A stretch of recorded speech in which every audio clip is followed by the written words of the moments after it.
बच्चों, आज हम कक्षा 7वीं में जो पाठ हम देख रहे हैं, पाठ नंबर 15 गणित के गुणी रामानुजन, पन्ना नंबर 112 के ऊपर की जानकारी हमने पहले ली है।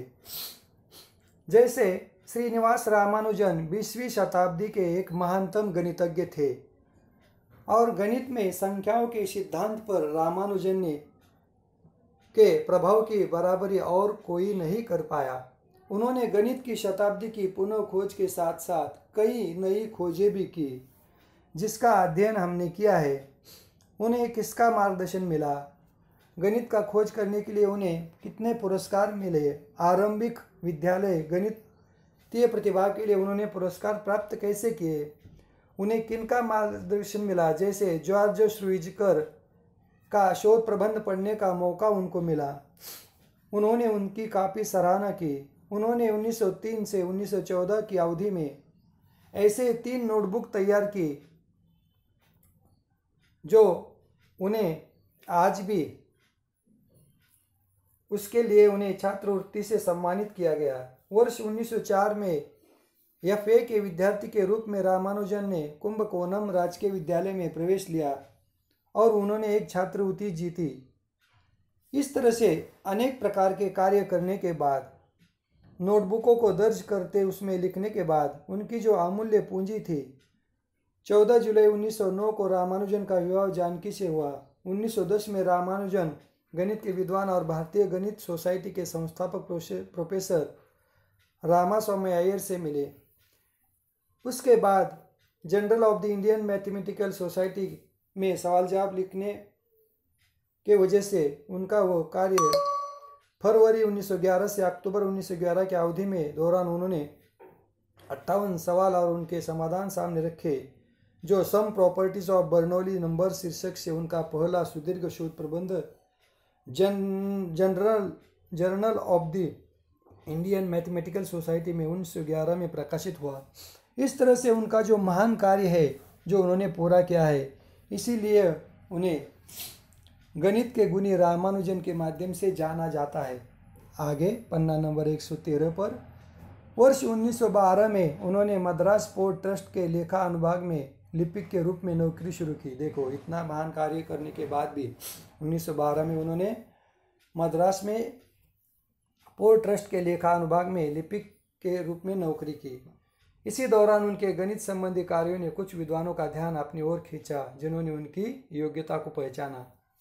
1913 में रामानुजन ने विख्यात अंग्रेज गणितज्ञ जीएच हार्डी को पत्र लिखा। हार्डी ने इस पत्र के बारे में अपने सहयोगी गणितज्ञ मित्र जॉन लिटिलवुड से चर्चा की। पत्र को पढ़ने और चर्चा करने के बाद दोनों ये महसूस किया कि रामानुजन एक विश्व स्तर के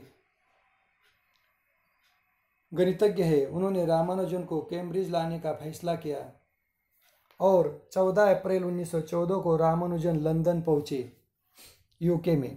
अगले 5 वर्षों तक वहां हार्डी के साथ काम करते रहे। उनका परस्पर सहयोग 2 महान प्रतिभाओं के प्रयासों की झलक देता है। साथ में उन्होंने उच्च मिश्र संख्याओं पर उनके शोध कार्य के लिए मार्च 1916 में उन्हें बीए की उपाधि से सम्मानित किया गया। वह पहले भारतीय गणितज्ञ थे जिन्हें फरवरी 1918 में रॉयल सोसाइटी की प्रतिष्ठित फेलोशिप दी गई। पहले विश्व युद्ध के अवसान के बाद सन 1913 में रामानुजन भारत लौट आए। इंग्लैंड से लौटने के बाद दिन प्रतिदिन उनकी सेहत बिगड़ने लगी। उनकी पत्नी ने उनकी बहुत देखभाल की। अपनी लंबी बीमारी के उन महीनों के दौरान भी वह अपनी गणितीय गणनाएं करते रहे, कागज के पन्नों पर उनके परिणाम लिखते रहे। उसके बाद जनवरी 1920 में रामानुजन ने हार्डी को एक पत्र लिखा और मॉक थीटा फंक्शन पर अपने काम के बारे में बताया। उसके बाद पत्नी की अच्छी देखभाल और चिकित्सकों की पूरी निगरानी के बावजूद उनकी तबीयत बिगड़ती चली गई और 26 अप्रैल 1920 के दिन मात्र 32 वर्ष की आयु में उन्होंने अपने जीवन की अंतिम सांस ली। रामानुजन की मृत्यु के बाद हार्डी ने उनकी दूसरी नोटबुक के परिणामों का क्रमबद्ध सत्यापन किया। यह एक विकट कार्य था क्योंकि इन नोटबुकों की तकरीबन 300 प्रमेय थे। इस किताब के पहले संस्करण को कैम्ब्रिज यूनिवर्सिटी ने प्रेस ने सन 1927 में प्रकाशित किया।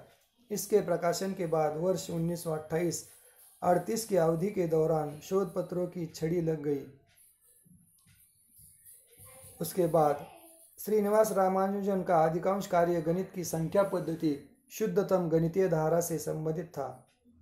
अपने छोटे से जीवन काल में रामानुजन ने स्वतंत्र रूप से करीब 3900 गणितीय परिणाम, अधिकांश सूचक और समीकरण हासिल किए। देखो, श्रीनिवास रामानुजन ने अधिकांश कार्य कितने कम समय में पूरा किया। अपने छोटे से जीवन काल में रामानुजन ने स्वतंत्र रूप से करीब 3900 गणितीय परिणाम, अधिकांश सूचक और समीकरण हासिल किए।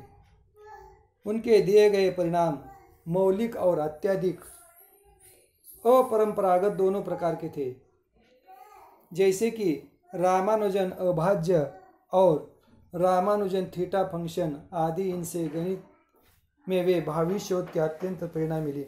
इस तरह से गणित के गुणी रामानुजन, जो